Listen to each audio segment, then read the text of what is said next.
can't make a brand that isn't yours, which is to say that a brand is a performance, but it is the performance of being the most exceedingly yourself. Like, if anything, I feel like cultivating your brand is a way of being able to excavate your most authentic self and really leaning into that and embracing it, not just as a way to be identifiable to new audiences when it comes to sharing your art, but also internalize it and embody it in your waking life and live as your truest self.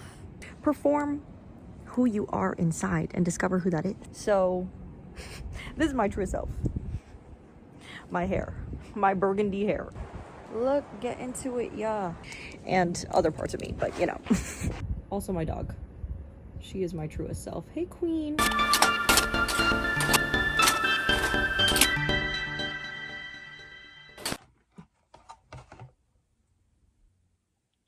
Hey baddies, it is me. Today, I am doing yet another thing, following yet another one of my curiosities, and also making yet another one of my dreams come true, which is to have my dream all burgundy hair. And by that, I mean auburn and burgundy. I'll put some photos around here of what that looks like. Basically, I have been on my hair journey for the past 6 years, basically since the pandemic started. I went rogue. It's like I came out and suddenly the world was my oyster and my hair was a rainbow. I basically went full alphabet army and just dyed my hair literally every color of the rainbow. Because it was the pandemic, I was like in my DIY era. Like a lot of people in that time were kind of just experimenting and doing things, especially with their looks, because they were like, nobody's gonna see me anyway. I've had red hair, I've had orange hair, I've had blonde hair, which I'm counting as yellow. I've had green hair, blue hair, purple hair, indigo hair, and violet hair. Throughout all of these different phases of my hair, I feel like the one look that really stuck with me and that really became my brand was when I had this gorgeous, like kind of red, purple, wine, burgundy hair color that I only ever had when I had shorter hair. And my dream was always to have it be existing when I had really long hair, which I kind of did this past fall when I went to the salon and I got my hair done, and I kind of went for this like cowboycopper. Like I kind of wanted it to be kind of a grown version of the burgundy that I'd had before. And she was cute. Like she was kind of gingery. There was a point where it's kind of giving Ariel, but it wasn't exactly the deep, rich, kind of brown, chestnutty, burgundy, mahogany, purpley tone that I was looking for. I did a great job and I loved it, but the thing is it did fade over time into a more like coppery shade that wasn't really my vibe. We are low on funds, and I did in fact spend hundreds of dollars to get my hair like that in the fall, and my roots, like the roots are out. And so today I decided, as per curiosity maxing, as per believing in myself, and as per taking things into my own hands, I will be trying to DIY my hair again, which I have not done in maybe like 3 years. Between the stages of like 2020 to 2023, I really went rogue with my hair and full DIY. Me and Manic Panic were like this. I should have had a sponsorship. Like it was really, we were fully in queer hair mode. So I figured with all of that knowledge that I built up over time, I will be able to do it again now that I have long hair and I can finally achieve, knock on wood, the burgundy dream long hair of mine. We're taking matters into our own hands. I have a box of L'Oreal Feria because my hair is already, as you could tell, like I said, I got it done at the salon several months ago in like late September in the fall, and then I had it touched up again in like October. So it's already kind of like brown, ginger, whatever, but my roots are obviously grown out, so it's black on the top. I got this L'Oreal color. I have not gone and bought a box dye in so long. Like the Shoppers Drug Mart used to hate to see me coming. We've been on hiatus for a few years, but we were back today, and this was literally the exact shade that I saw on my Pinterest when I was like putting my dream hair color together. And I've also got here some of my Manic Panic dyes that look kind of rough, if I'm being so honest, because I did in fact take them on a plane and they did in fact explode low-key. Well, actually this was kind of perfect. I have the Manic Panic like neutral shades that they have. So they have like, they're very like bright color dyes, but then they also have their brunette colors. They're more neutral colors. This is the one in Cattail, which is like a darker brown, and then this is a more coppery brown called Tiger's Eye, but I've mixed this one with Divine Wine, which is why it's a little gross. I have in fact mixed this one if I want to have a more pinky shade, and then this one if I want a more ash brown shade. And I'm basically just planning on mixing these two in my little styrofoam palette here, depending on how the hair turns out post this, because I still need to dye my root. Basically how this is gonna work is I need to first do the root touch up to match what my hair has faded into from the fall, which is this kind of like coppery brown red color. And then after that, I'm going to go over the whole of my head. Hopefully the roots match the rest. I'm really taking a huge risk here. Worst comes to worst, my mother's friend is a hair colorist and I will be going to her to hopefully fix my life. But we're imagining the best case scenario in this timeline, okay? I am in my self-esteem and manifestation era, so we are manifesting this literally turns out to be the best hair I've ever had in my life. So depending on how the hair turns out all together after I do my roots, I will mix the Cattail and Tiger's Eye with the Divine Wine to create the burgundy that I want. And while I'm doing that, I figured I would also chat a little bit about modern beauty standards and growing up Filipino, because these are just a few things that I've been running in therapy recently. And so I'm just gonna run my mouth because I have thoughts and I will be speaking them into my phone. Let's get started. This is L'Oreal Feria in medium natural copper. Fatty. Also, she's like serving in this, like she is serving in this. I love when people's hair color matches their like skin tone and like the undertone of their skin, you know what I mean? So gorgeous. It helps you look like you're glowing the house. Beyonce is a #1 example of this to me. Like, her hairstylist knows what the fuck they're doing, okay? Like, the tone of her hair always complements her skin tone so well. There is a lot going on here. And I also don't have like hair dye products, so I will be using some old paintbrushes to do my roots. I am like genuinely so afraid of getting hot roots, but I also knew that if I wanted to get any kind of result that I would have to buy a shade that I thought was a little bit lighter than my hair, because my hair is literally black. So we're just gonna see how this goes, okay? And I'm also wearing one of my favorite shirts, Punked. I bought this at a vintage store in Japan and I thought it was so fucking cute. It has like the MTV, not me just like turning on, MTV logo on the back.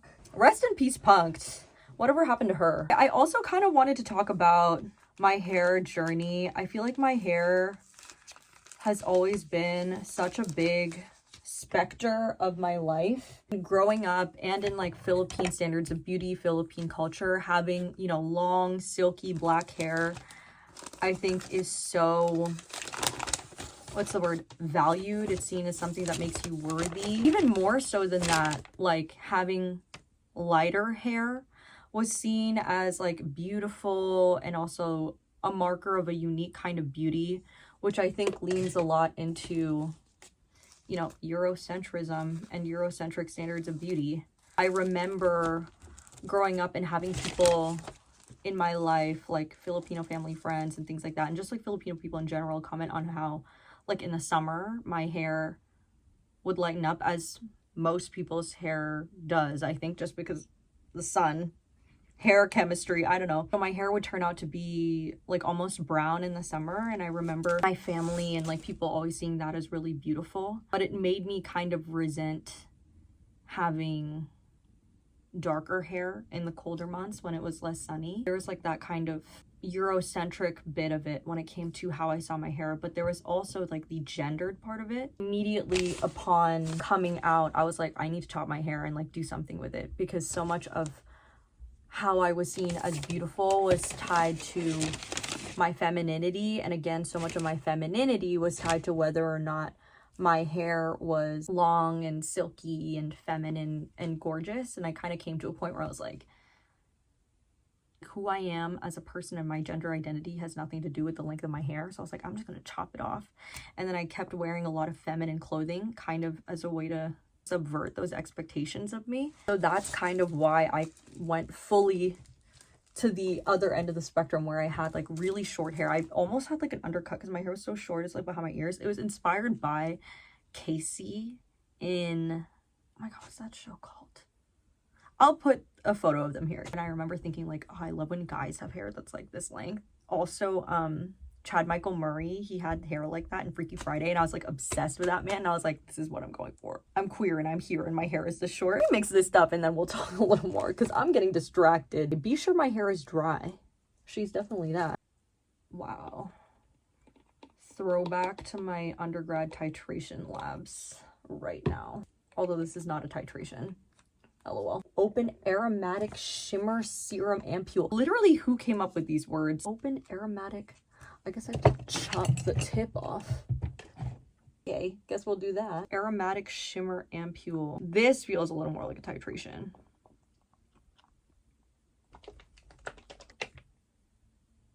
I'm nervous now. Like, I have a little fan brush here that I can also use to like spread it out. I'm genuinely afraid. Should I have gotten a bowl for this?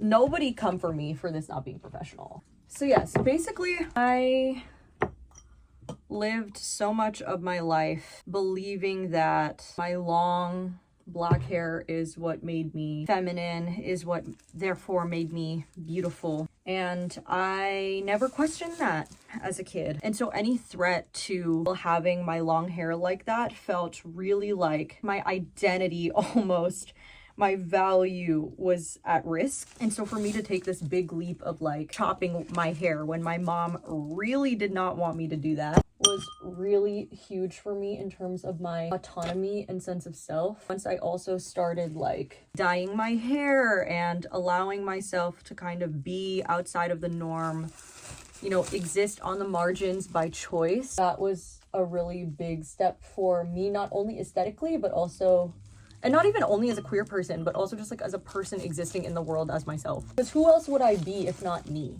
You know? And I went through all of these different phases with my hair. I especially liked when it was blue, I would say, because I really felt like I was Kate Winslet in Eternal Sunshine of the Spotless Mind. And having kind of bright hair colors like that ended up being such a big part of how people knew me. And in some ways that became part of my identity. And then I was like, wait, but I also do actually like having long black hair because it reminds me of like my ancestors. Like it's such, for me, like what I associate with like Filipino beauty and Filipino authenticity. Having like long black hair like that makes me feel like I look like my ancestors, you know what I mean? So I really felt at odds with myself for a time around my hair.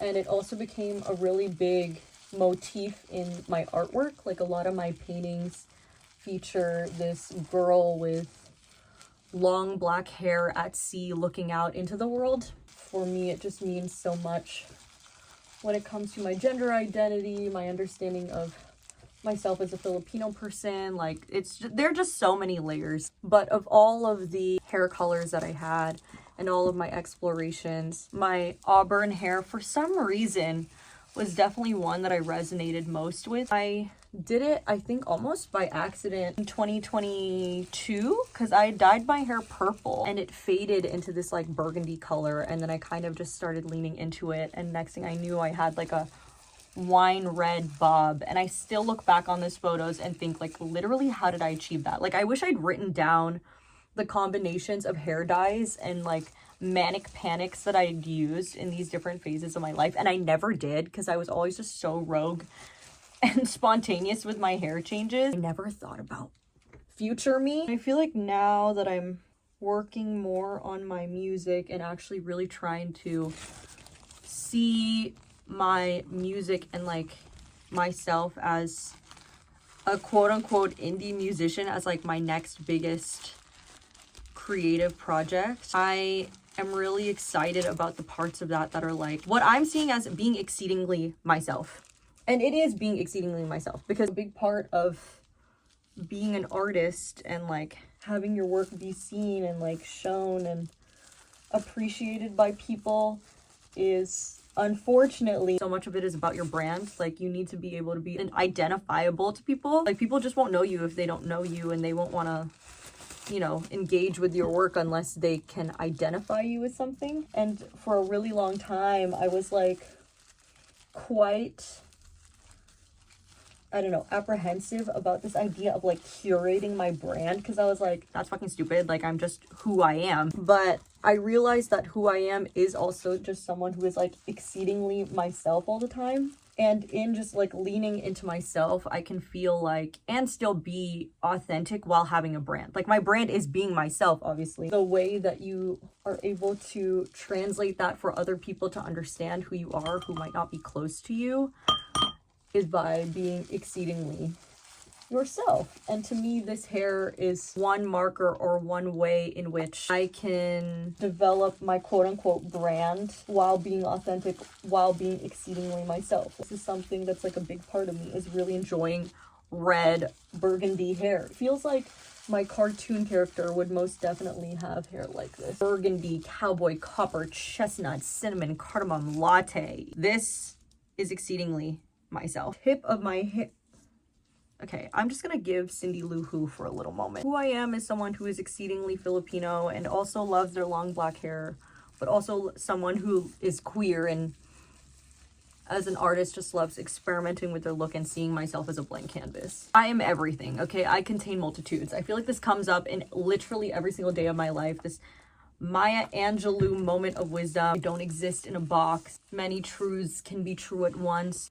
I'm allowed to enjoy dyeing my hair and not feel like I'm betraying my Filipino authentic self and beauty by not having long black hair. I was putting so much pressure on myself for so long to be this perfect example of a Filipino person and embracing my features. But the truth is that there's no one definition of a Filipino person. Of course, it's important to appreciate and enjoy our natural features, like me with my long black hair. We're also allowed to be like multidimensional and enjoy different things, like having colored hair and being able to express different parts of our identity, like our queerness, through those aesthetic parts of ourselves.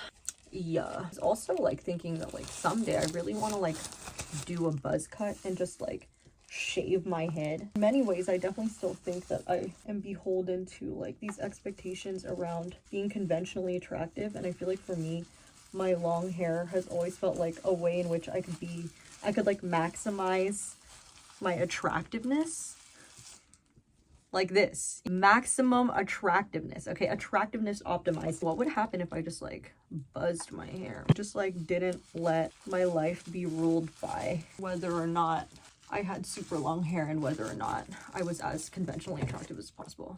Like, what if? This is the best I've ever looked. Oh my god, can we chat about this? Side note, yet another side note about Drag Race. Jane Done's elimination. I was always on the Mikey Meeks train. In the beginning, I was like, okay, like, she's a big contender, but they're really setting it up like Jane's gonna win. I was like, they're making it too easy for us, yada, yada, yada. I feel like a lot of people had that critique earlier in the season. And then they did this Jane Don't elimination, and it just feels so unsatisfying because it felt like her story wasn't resolved in like a satisfying way. Like a lot of people are saying, like it felt like something that they did just purely for shock value, which puts into question like the integrity of the show if they're willing to set aside a contestant's entire winning, top scoring track record for the sake of views because everybody is bagging on this season. Don't you trust someone who looks like this? I was like sitting right here on this very desk watching that episode that I had been waiting for the whole week, jaw dropped to the floor. Like when they were like, okay, Jane Don't and Nene Coco are going to be doing their lip sync whatever, which they both ate up. I will say that breastplate on Jane was going insane that entire lip sync. I was like, okay, yes, that corset was customized to this breastplate. It was insane. No way in hell Jane's going home. Like no way in hell. Like she would only be going home if she absolutely bombed the lip sync, which in my opinion she did not. Like Nene definitely did better, but she definitely didn't bomb the lip sync. And when she was like, Nene, Shantae, you stay, I was like, really? Like with so much peace and love to Nene, I really thought you were going home, girl. Crazy. And now she's in the top 3 Like, what is going on in this establishment? Like everyone is saying right now, it is low-key better to have lost and have everyone still be rooting for you than to have won and have everyone be like, well, we all knew she was going to win the whole time anyway, because now everyone's going to ride for her and All Stars 11 is going to come and everyone is going to be gunning for her to win, basically. So that had me gooped and gagged. And this final 3 is so shocking to me, except for Mikey. Although I do really love Darlene, like a lot of people.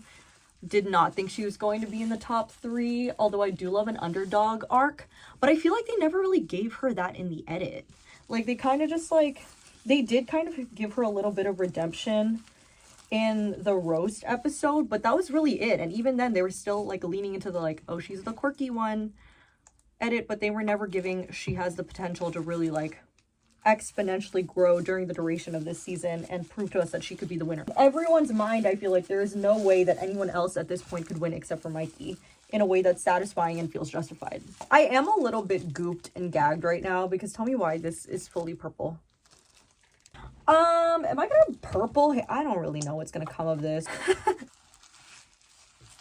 I don't know what's gonna happen. I guess we're gonna see. I'm looking like the Mad Hatter. Low-key, also, this fan brush giving everything I need. I feel like I'm, like, painting myself. This is kind of so cunty. I remember when I was little, and by little, I mean in middle school, my family wouldn't yet let me freely buy makeup because I was quite young.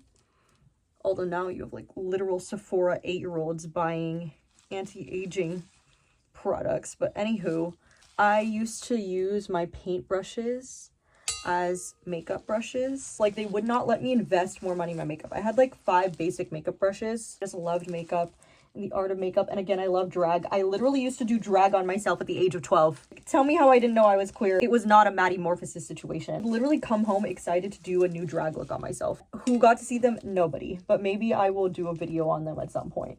Maybe I'll recreate one of my, like, old drag looks. All the birthday gifts and, like, Christmas gifts I got were makeup. It's, like, the joy of my life. Once I started building up a larger and larger collection, I started using my makeup as, like, paints and, like, pencils and drawing tools. Stuff for, like, my illustrations. Okay, I feel like this is enough. I feel like this is a lot. We're gonna see how this goes.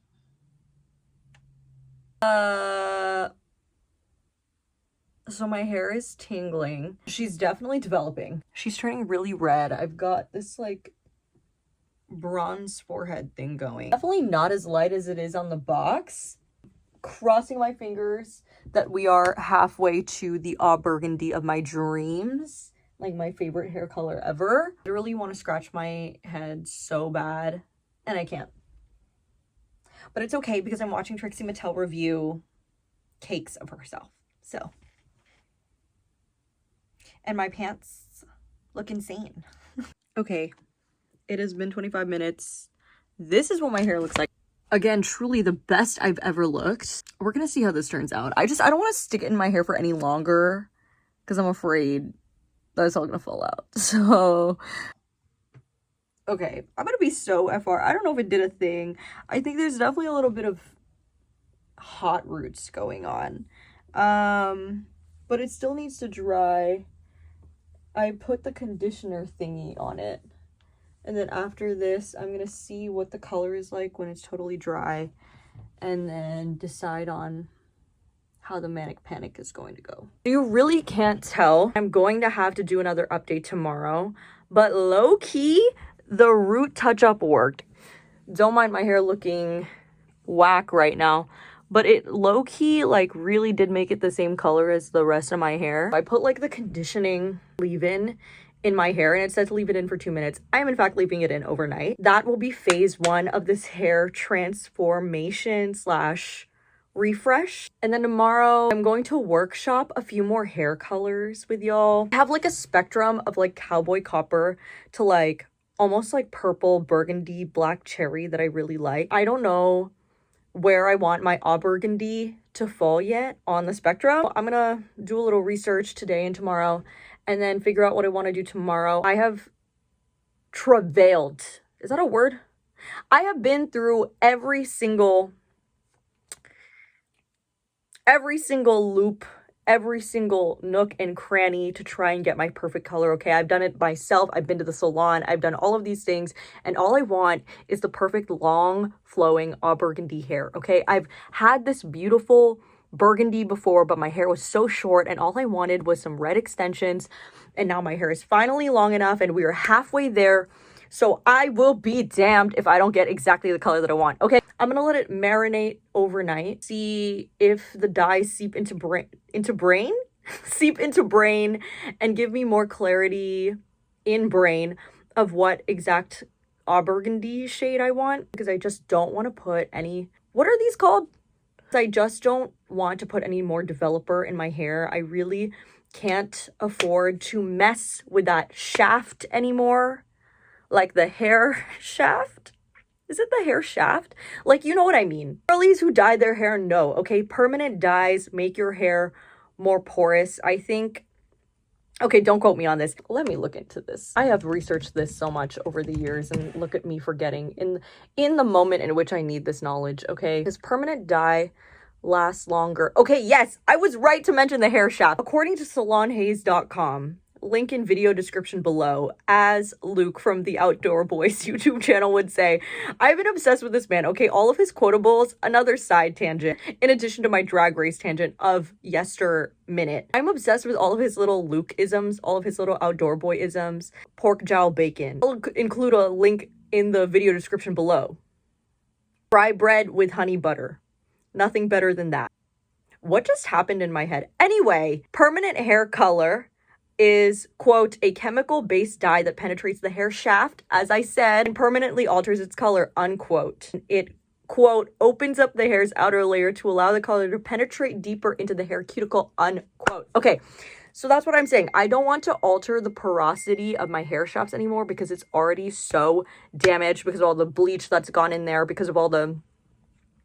So I will be opting for a semi-permanent color, which is basically just coats the strands of the hair. It basically just like glazes or like coats your hair strands, and that's all that I can really afford right now at this level of damage. The other thing I wanted to note was the reason why I'm toying between different shades is because we are getting into the spring season, okay? We're getting into the lightness, we're getting into the blossoming, and I feel like that just makes me want to lean more toward like the more orangey, less purple, brighter auburn coppery tones. Through and through, I'm such a purple burgundy, like deep girly, you know what I mean?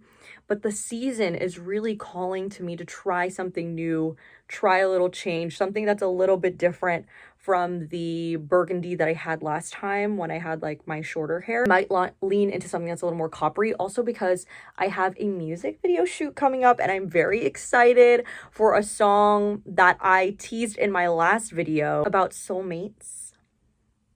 A little sneak peek, a little hint at what is to come. I was thinking about like the vibe of the video, which is very cherry blossomy, it's very spring, it's very green, it's very pink, and I just feel like the coppery, more coppery burgundy just suits the vibe better. So I do feel like I'm leaning towards that, but we will see tomorrow. I'm going to see what feels most authentically me and resonates with me in this new chapter and new moment.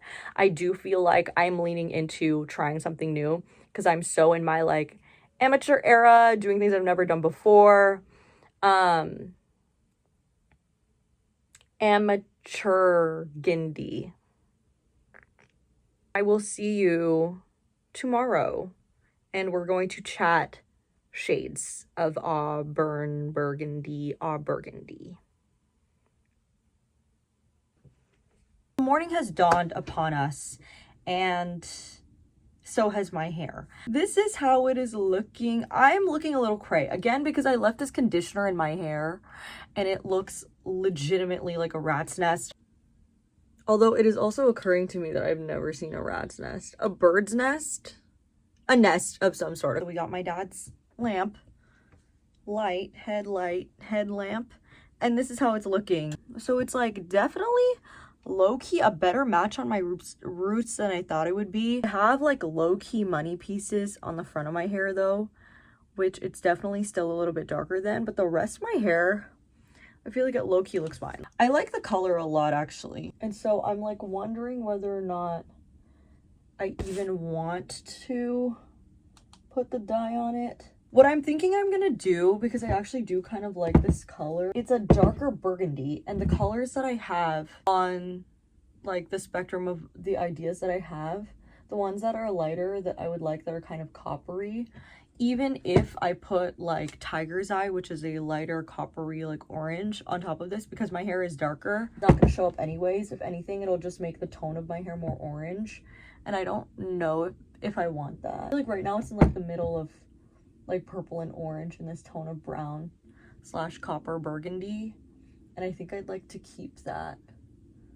So I think what my plan is now is I am going to go wash my hair and put on a look, and we're gonna see how it fits into my current like Anna Sui Victorian 90s grunge obsession. And I'm going to show you the products that I'm going to use to try and both treat my hair, tone the colors a little bit, and make sure that I'm not just like crashing out from the scalp out. So basically what I'm going to use is this Midnight Brunette color deepening shampoo to kind of get the more coppery chestnut brown tones in my hair, and then I'm going to use the Radiant Red to make sure that the red tones still get upkept. I might also use a tad of my argan oil hair mask on top of that. I think I might even mix some of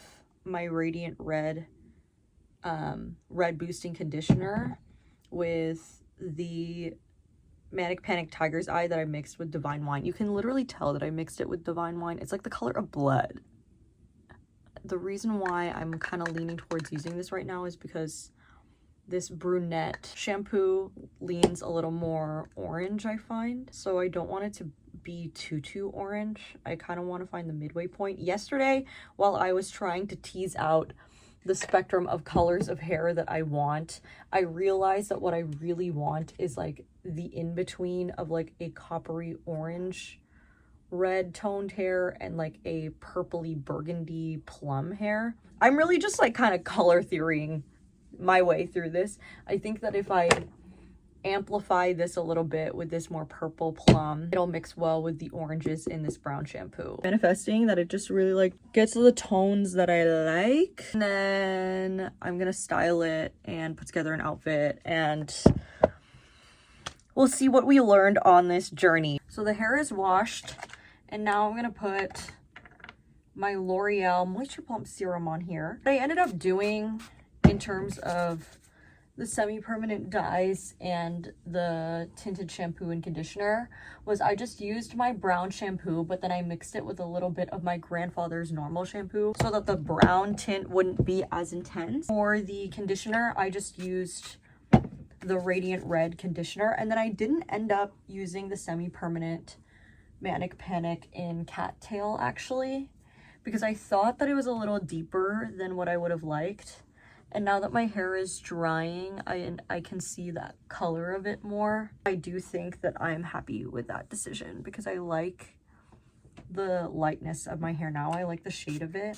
And I feel like if I put it on, it definitely would have gotten a little too medium brown to dark brown for me. I do think it could use a little bit more of a plummy, a lighter plummy dye. Maybe even like dark purple dyes that folks used to tone their bleached hair. The Violet Crush shampoo I might use in the future. Now my roots are touched up.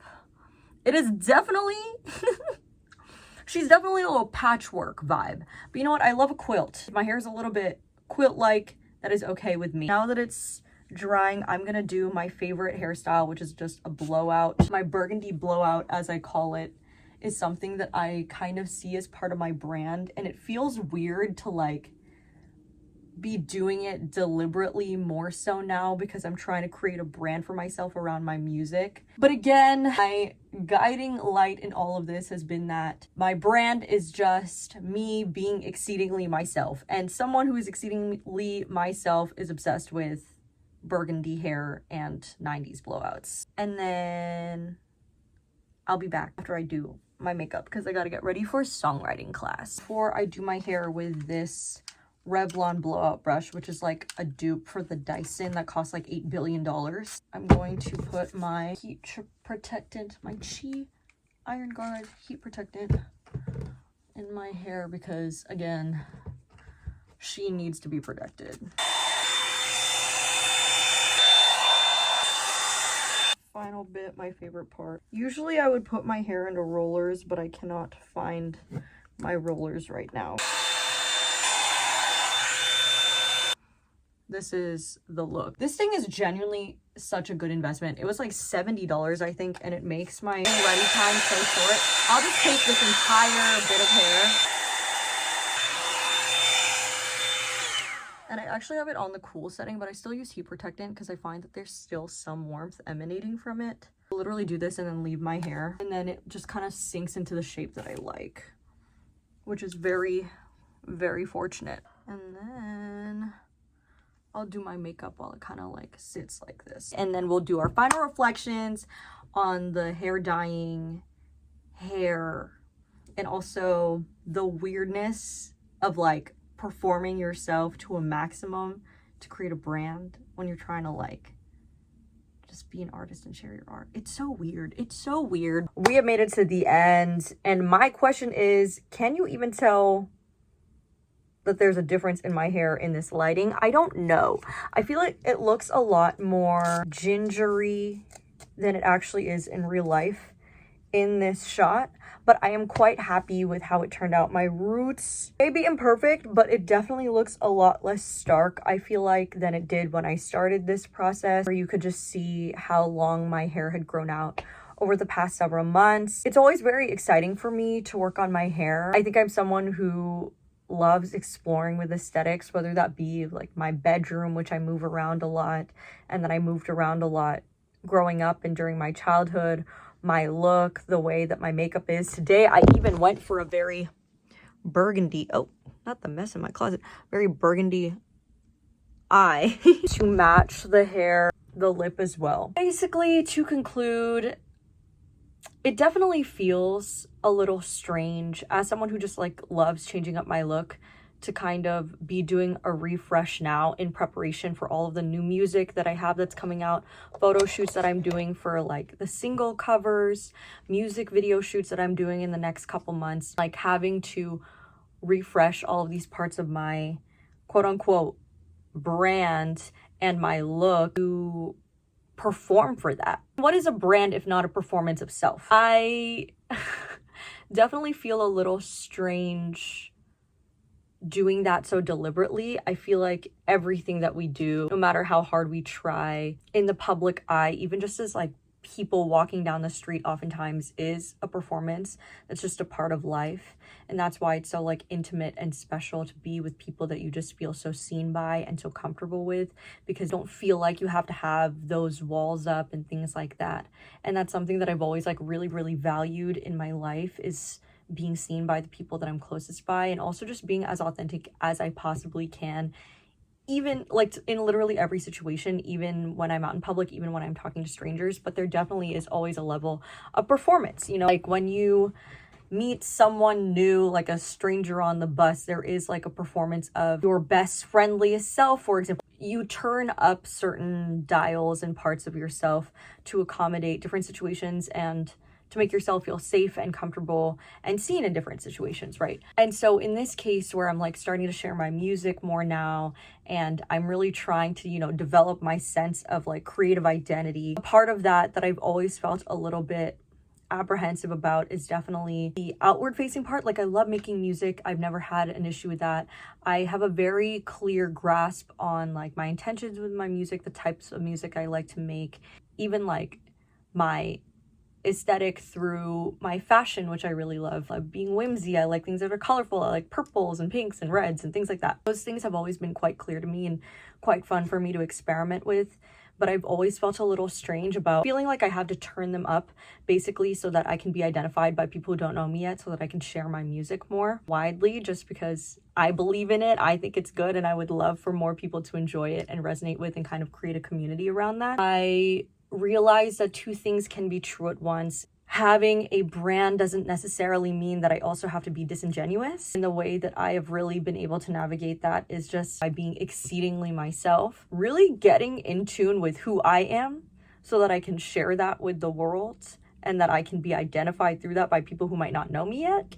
The burgundy hair / brown cardamom cinnamon latte brown hair to me is really the first of many baby steps in honing in on that look and sense of self and the most authentic version of myself that I can aesthetically put out there. You know, like Sabrina Carpenter's got her blonde 60s low-key Farrah Fawcett layered haircut. Olivia Rodrigo's got her 90s long dark hair thing going on. Chappell Roan has like red curly hair. And who else has a brand? Biba Doobie has got her, now she's on her long black hair and bangs shit, but she used to be on her like multicolored lob hair shit. You know what I mean? And her like freckles and eyeliner. And those are all things that are parts of what we identify them as. And obviously there's so much more to them as people than those things.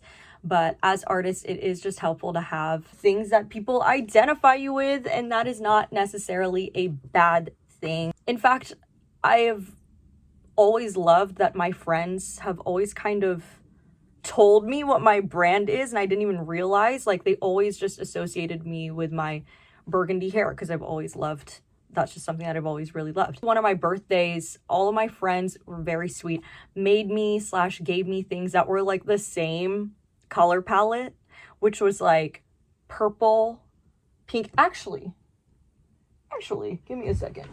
I have some things that folks have made me that are like all the same color scheme because people just know me for all my favorite colors. Because if you look at my closet, literally all my favorite colors are just the colors that I wear and that I put in my art and have around. So like purples, pinks, and like oranges and burgundies.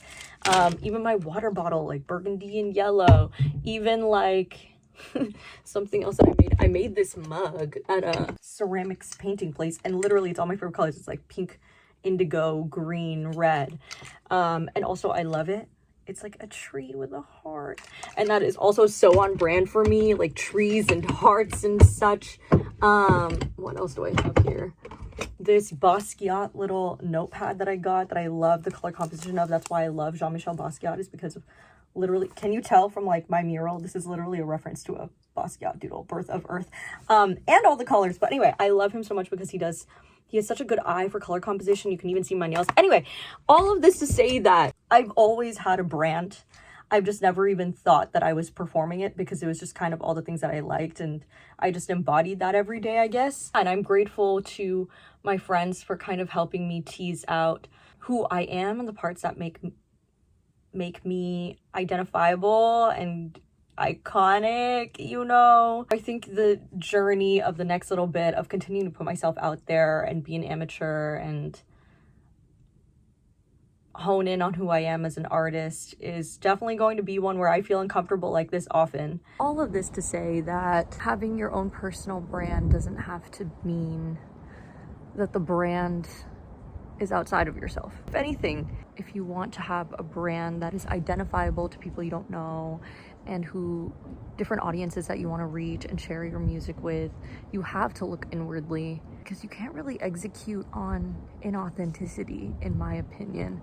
I don't think that'll ever really work. And so here's my most authentic self, okay, showing you my hair. But I also feel myself growing every day. Like, it really is like growing pains. And I'm so grateful. And I'm so grateful that my hair turned out. Like, look at her. Cardamom, cinnamon, chestnut, latte, almond milk, brown in this hair with hints of mahogany and burgundy, girl. Thank you to you for being out here and listening to me ramble. And yeah, I really appreciated even like the comments that I've received from people. It has meant so much to me. And I know that might seem like silly because it's not like I have like millions of followers, but genuinely, even one person resonating with my music or like these videos that I make, like anything that I make means so much to me. That is literally why I make art, is to be in community with people and if one person, for example, like literally my dream, my goal is like if one person listens to my song and like puts it on their breakup playlist or their like crush playlist and they really resonate with it and they really like vibe with it, you know, that is the dream.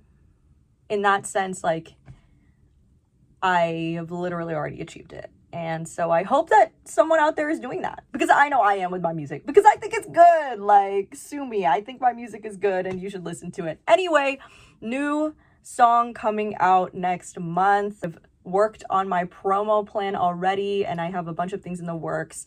So this burgundy hair will be making an appearance in the shoot for that. And I'm very excited, and yeah, there's so much more to come. I have more videos coming as well, which I'm very excited about. My grandpa's gonna make a cameo in one of them and it's gonna be great. He is literally one of my best friends, like genuinely one of my best friends. He literally made me this. My grandpa does jewelry. Okay, he's literally the coolest person. And he let me put him in drag. He has a drag persona, Manila Vanilla, for my 10th grade graphic design class, which maybe I'll do a breakdown of that photo series at some point that I made over 10 years ago. I just love my grandpa and I love making community through art, and I'm just very, very excited for what is to come and more music as well. Yeah, thanks for following along, and I will see you in the next one. Okay, have a sweet one. I hope you have a sweet day. That is a thing that I've been trying to get to make an idiom for like the past 6 years. And is it gonna work? We're manifesting. Anyway, have a sweet one. Bye-bye. Okay. And dye your hair burgundy as well. Girl, you're waiting for me. Yeah. Hi, queen. Hi, queen.